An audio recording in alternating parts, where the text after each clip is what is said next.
नमस्कार दर्शकों, आज की खबर जोधपुर से है। सिलेंडर ब्लास्ट में 10 बच्चों की जान गई। कारण एक कम हाइट की वजह से सबसे ज़्यादा बच्चे ही झुलसे। सूज गई सांस की नली। घर के आंगन में महिलाएं शादी के गीत गा रही थी। बच्चे खुश थे। किसी के चाचा तो किसी के मामा की शादी। पड़ोस में रहने वाले बच्चे भी आ गए।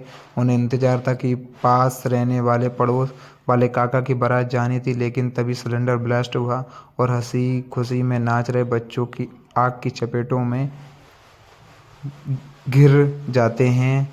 जोधपुर हादसे को 6 दिन पूरे ही हो चुके थे। एक एक अब तक 23 लोग जान गंवा चुके हैं। इनमें सबसे ज़्यादा संख्या बच्चों की है जो इस हादसे का शिकार हुए हैं। वार्ड और आईसीयू में तड़पते बच्चों को बचाने की कोशिश की जा रही है। दरअसल जोधपुर सिलेंडर ब्लास्ट में सबसे ज़्यादा बच्चे झुलसे। 9 की मौत के बाद भी 3 महात्मा गांधी हॉस्पिटल में भर्ती हैं।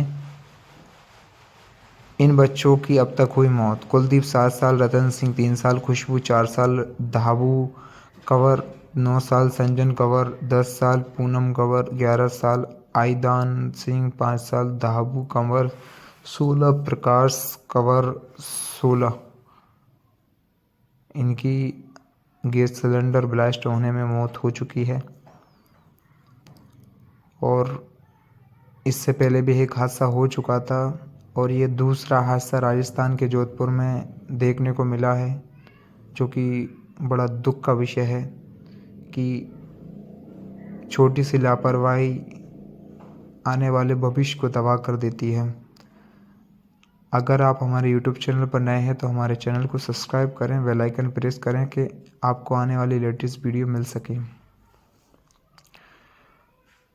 जोधपुर ब्लास्ट में क्यों हो रही है बच्चों की मौत? आईदान, धाबू कंवर, रतन, खुशबू ये वे बच्चे हैं जो शेरगढ़ के फुंगरा में हुए गैस सिलेंडर ब्लास्ट का शिकार हुए हैं और उनकी मौत हो गई है।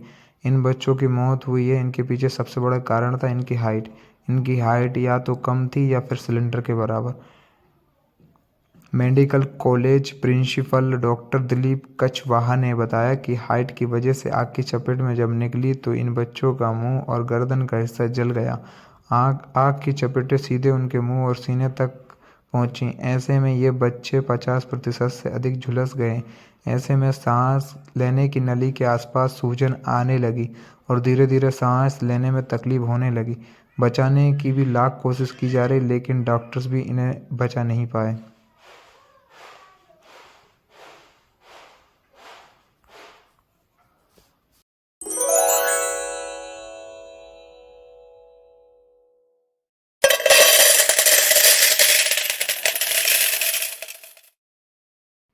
इन्फेक्शन से तड़पते बच्चों को पाइप से पहुंचाई ऑक्सीजन। इस हादसे का शिकार होने के बाद जब इन्हें महात्मा गांधी अस्पताल लाया गया तो वर्ण वार्ड में एडमिट करवाया गया था, लेकिन धीरे धीरे तबीयत बिगड़ने लगी।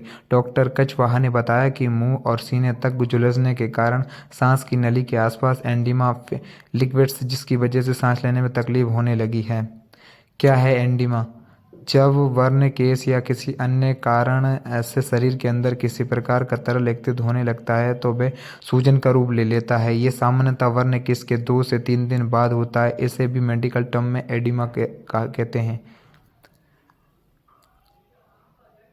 50% से अधिक जले हुए बच्चों में ज़्यादा ये होता है। भूंगरा प्रकरण में पिछले 3 दिन में एडिमा का असर ज़्यादा देखने को मिला है। भूगर हादसा में झुलसे बच्चों का भी ये लक्षण दिखने लगे थे। एएनडी में जलने के कारण 2 दिन बाद ही असर शुरू होता है।